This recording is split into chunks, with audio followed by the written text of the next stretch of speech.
క్రీస్తునందు ప్రియులైన మీరు ఈరోజు దినాన్ని దేవుని యొక్క మాట ఏమని సెలవిస్తుందనంటే బైబిల్‌లో చూసినట్లయితే మత్తయి సువార్త 4వ అధ్యాయం 24వ వచనంలో చూసినట్లయితే ఆయన కీర్తి సిరియా దేశమంతటా వ్యాపించును. నానా విధములైన రోగముల చేతను, వేదనల చేతను పీడింపబడిన వ్యాధిగ్రస్తులందరినీ, దయ్యం పట్టిన వారిని, చంద్రరోగులను, పక్షవాయువు గలవారిని వారు ఆయన యొద్దకు తీసుకొని రాగా ఆయన వారిని స్వస్థపరచును అని బైబిల్ సెలవిస్తుంది.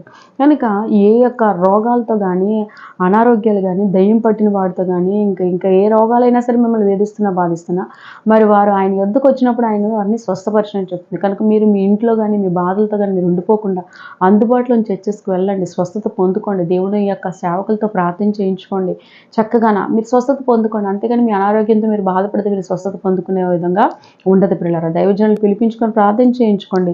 దేవుడు దైవక స్వస్థతను మీకు ఖచ్చితంగా ఇస్తాడు. ప్రభు నామములో మీకు ఎల్లవెల్ల ఆయన ఆత్మ తోడేయండి, స్వస్థపరచును గాక. May God bless you.